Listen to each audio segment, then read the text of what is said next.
Odin's flashback starts off really good, but oh my god, is that Whitebeard, and oh my god, is that Roger.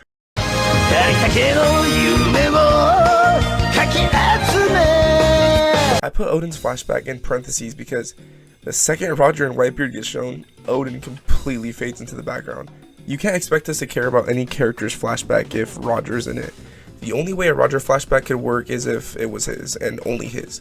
Odin was first mentioned in Zoark, and Roger was first mentioned in the beginning of the fucking story.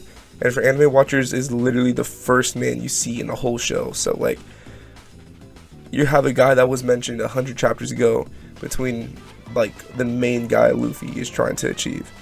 The only way for us to be like fully on board with Odin is if Odin makes an amazing end to the backstory after Roger leaves, and he fails to do that, and quite horribly in fact.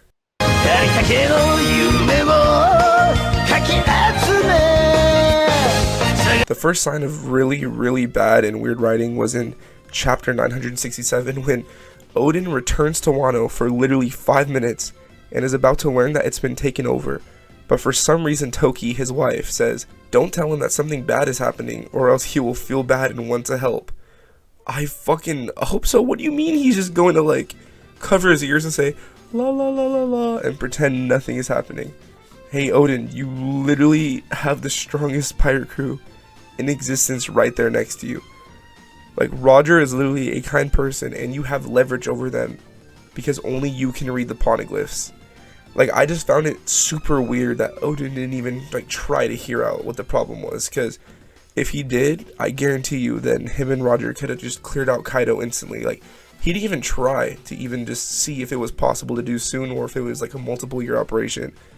I just didn't understand this at all. Like, I just thought it was insane Odin wouldn't even hear the scabbards out and hear Kinemon out of what the problem was. The next sign of like actually stupid writing is when Odin does return, realized how bad Wano is, and goes to kill Orochi, but then he makes a deal with them to dance for 5 years for the safety of Wano, and then Odin expects Orochi and Kaido will leave after the 5 years. What am I reading? So the people that, you know, killed your father, tried to kill your family, like they literally shot an arrow at your son, they made slave labor factories, and you think they're gonna leave if you dance for 5 years? Why would Odin, even for us, like, we know Odin is weird and quirky, but one thing he wasn't was like full on stupid. Odin wasn't like stupid in a way where he would fall for, even Luffy wouldn't fall for this. Like, I just feel like Oda didn't even know Odin. Like, you can't describe Odin's personality because it switches like every single chapter. Every single time he was shown, his personality switches. Like, there's a difference between being spontaneous and goofy and being like outright stupid, and that decision was just someone that's outright stupid would make. We then go to the part where Odin fails in killing Kaido, and this is when the writing just like, I don't even know how to describe it. Odin is locked in a wooden cage and does not decide to break out, which he easily can. And if you're thinking, well then because he'd just get caught again and his family would be in danger, you know, that's a fair point to make. But Odin literally does the same thing after being boiled. He throws the Akazaya 9, knowing his family will be in danger, and just boils to death and just gets shot. Like, he just like stands there. And if that was his intention, you know, to like sacrifice himself to save that Akazai 9, why wouldn't he just break out with them? Like, the Akazai 9 would be so much safer if Odin was with them. Like, I don't, like, what is the point? He is in the wooden cell. Why wouldn't you just break out then and try to leave? Like, what were you hoping to do? Also, that's like, what is the Akazai 9 supposed to do? Like, okay, cool, you save them from being boiled. Bro, they, like, the whole, like, military might, like, what was this plan? What was this plan? And also, you want to know something else crazy? Toki literally could have, like, Toki was in touching distance of Odin. Why didn't she just teleport all of them to the future? Like, I'm so, like, this pisses me off so much. Why didn't she just teleport them to the future? Like, seriously, this pisses me off so much. She literally could have saved Odin's life. This is probably the worst type of writing ever. Like, this is my personal least favorite type of writing, is when you know a character has an ability or potential or like capability to do something that would completely solve the situation, but it would solve the situation so easy that the writer just has them not do it. Toki literally teleports Kinemon and Momonosuke to the future along with Kanjuro, other people. There's no reason she didn't teleport Oden. There's like not one. I don't get it. I do not get it. And I already mentioned the boiling, but that's still just pissing me. What difference did it make? Oden getting boiled for an hour. Why couldn't he just get boiled for 5 minutes and then leave?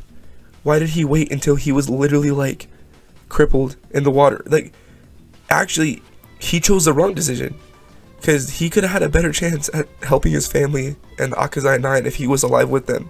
But instead, he let himself boil and get shot. I just feel like Oda did not have a clear intention of what to do for this sequence of events. Because if your story is this flimsy, and I could point out like easily 5 things just off the top of my head, I don't even watch One Piece with the intent to hate. I love One Piece. I have the Straw Hat flag hanging in my room.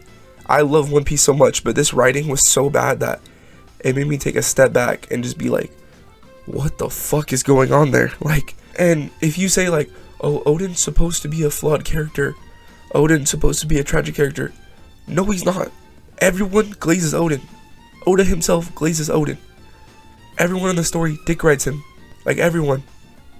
Like, it's fine if you want to have a flawed character in your story. That's perfectly fine. I actually like having flawed characters. It makes them more human. But you have to acknowledge when they're flawed. Like, you can't have a character that's stupid and selfish and flawed, like Oden, and then the story treats him like he's a hero. Everyone treats him like, not one person is like, oh, well, the dumbass did fucking just not even want to hear our problems and was selfish and just wanted to be with Roger to find the One Piece and just to leave his people, let us all die. Like, that is directly his fault. Kaido literally said, if you attacked me at the beginning, we would have been cooked because I wasn't strong enough and you were in your prime. Kaido literally said that after Oden pulls up on him and gives him the scar. Kaido literally said, hey, if you didn't take that deal 5 years ago for the dancing, we weren't strong enough to kill you, by the way. Like, we didn't have enough military or anything. You're just an idiot. And even though, like, those writing decisions were really bad and it was stupid, it still contained probably one of the best scenes in the entire manga and anime in the flashback. Because Roger has been built up over these past 950 chapters as some larger-than-life figure, a mysterious man who once ruled the pirates and was the only one since Joy Boy to have found the One Piece and sailed the entire Grand Line. So, obviously, if you have a cool character who's shrouded in mystery with interesting lore, interesting legacy, and has been kind of like the main goalpost for our main character for over 20 years, it's like impossible to fail. Like, there is no way to make a Roger flashback not interesting. Like, I guarantee you 99% of One Piece fans were glued to their screen every second Roger and Whitebeard were on the screen. And like the, oh my god, the he laughed scene, that was so fucking, like, Oda handled Roger perfectly, but Oda built up Roger successfully over the last 20 years to where it was impossible to fumble a Roger flashback. No matter what you do, it was going to be talked about, it was going to be loved by at least most of the fans, because most of the fans don't even really care about the writing, but no matter what you did with Roger in a flashback, it was going to be amazing. Like, this could have been just 3 chapters of Roger shitting on a toilet and everyone would have loved it. So it was basically impossible for Oda to not make this entertaining, and like, Oda deserves it, because it was Oda himself that made a character that we were so interested in for 20 years. Well, not me, I'm 17, but I'm saying for like the majority of One Piece fans, it's a skill to make a character that is interesting enough over 20 years, and we're still satisfied with his flashback. But having the spectacle of Roger mixed with this new guy that no one could care less about, being Oden, created this super weird mixture of almost a perfect flashback.